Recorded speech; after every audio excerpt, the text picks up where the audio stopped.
Lamborghini recently posted this, a never-before-seen hypercar planning to hit the streets in 2024. And today, I'm going to tell you what's going on and why I think that by posting this photo, Lamborghini's teasing not one, but two new hypercars. I'll explain a little bit what I mean in just a second, and like always, you better believe I'm going to give you guys a sneak peek of what the car looks like. We're going to go through images of the front, the back, and even the interior.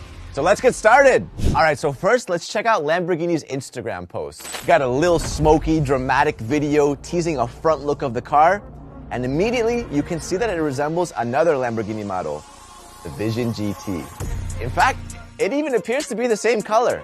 Alex and I actually got to see this car in person in Bologna, Italy at Lamborghini's factory, and it is my favorite car ever. Only problem is that the car is just a concept. You can't even open the doors on it because there's no interior. So the main issue with the Lamborghini Vision GT is that even though it looks cool, it can't drive. And even if Lamborghini wanted to make a production version of this car, they'd have to change a million different things just to make it road legal. This car, however, is gonna have to be able to drive because it's gonna compete. That's right. This thing is gonna be a race car. And look, if you're somebody that gets immediately turned off by the word race car, no problem, fair play. I got good news for you, because I believe that this Lamborghini race car is gonna be the inspiration for a brand new, ultra-limited, road-legal Lamborghini hypercar to be released in 2025. And that's the car that we're gonna reveal today. What, you guys thought I was gonna reveal a race car? You guys crazy? Race cars are very simple and yeah, they look cool and stuff, but we're trying to get to the juicy stuff. I'm going to show you guys the hypercar version that I think is going to come out as a result of this race car coming out. We're looking into my crystal ball. But before we reveal this car, we have to understand what the hell is going on. Lamborghini is referring to this race car as the Project LMDH. LMDH stands for Le Mans Daytona Hybrid. Now for a lot of you, Le Mans should definitely ring a bell. And if you have no idea what I'm talking about, think one of the most prestigious races in the world. A 24-hour marathon where cars don't just test speed, but also endurance. Now, the Le Mans hypercar is basically this race's hypercar class category, but the Le Mans Daytona Hybrid is a more cost-efficient version of this category. There's a couple of differences between these categories, but the LMDH class caps the amount of money companies can spend on the car to $1 million. And this is great, because if the race doesn't have a strict budget, then what you'll get is a select few spending a ton of money. So this allows more companies to participate, and overall gives everybody a better show. It's a win-win situation. If you paid close attention, we've actually already seen other LMDH cars. You have the Cadillac, looks like a Batmobile. It's got that typical angular look that you find on Cadillac. And then you got my favorite, the BMW. When I saw this thing, I was like, this is freaking insanity. You got the kidney grills at the front. It looks sleek, it looks cool. I don't know. I just thought this is my favorite. Now, despite them all looking unique in their own way, you'll kind of notice that they all have a very similar base. And that's because all upcoming LMDH cars are obligated to use one of four chassis approved by Le Mans. You have Dallara, Oreca, Multimac, or Ligier. Once they have their chassis, they can go and build whatever the hell they want within the restrictions. It's actually amazing how they can maintain their design language and be so easily recognizable despite having to use a third-party chassis. Now, for a street-legal version of this Lamborghini LMDH, Lamborghini's not gonna have that absolute requirement of having to base their car off of one of those chassis.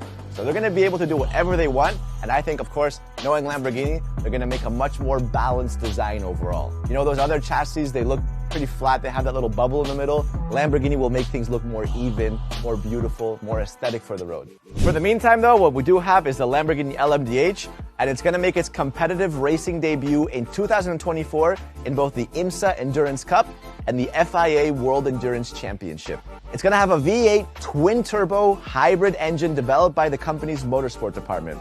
And this is gonna be the first ever racing engine developed entirely from scratch by Lamborghini Squadra Corsa. It's gonna have 671 horsepower, because that's the Le Mans limit, and it's gonna weigh 1,030 kilos, because that's the Le Mans limit. All right, so anyways, it's time to reveal this car. Again, Lamborghini for now is making a race car, but I think that this is gonna inspire a new street legal car to come into production. Similarly to how Aston Martin came out with the Valkyrie.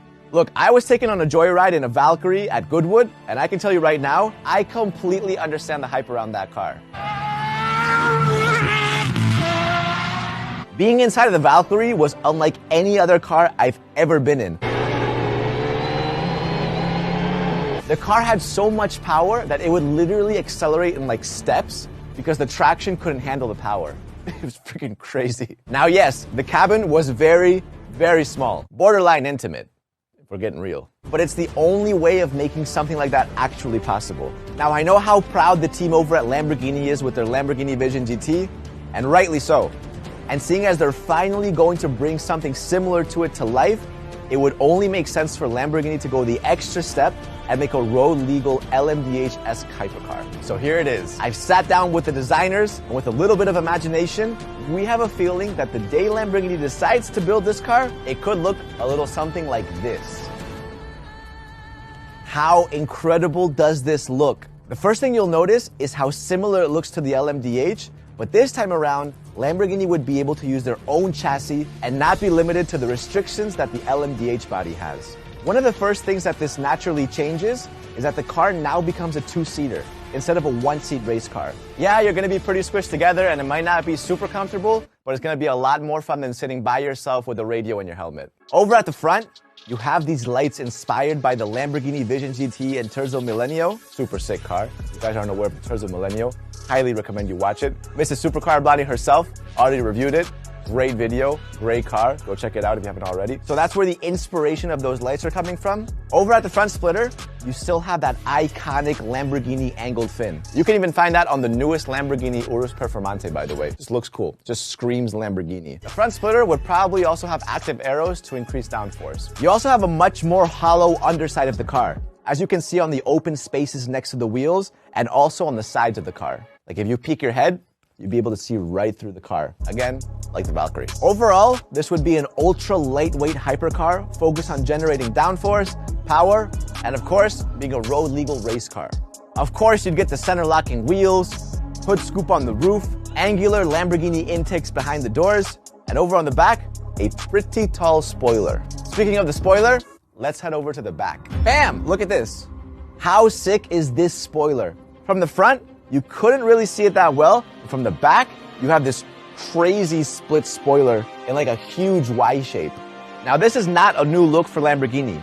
They teased this with the Lamborghini Vision GT, and what I like is that the brake lights would actually be integrated into the spoiler. I love this wide tail light here. This is incredible. That was the most important design theme from the beginning. Yeah. From this angle, you can again see just how open this car is with the rear diffusers and the sides. I mean, the front wheels are almost on an island.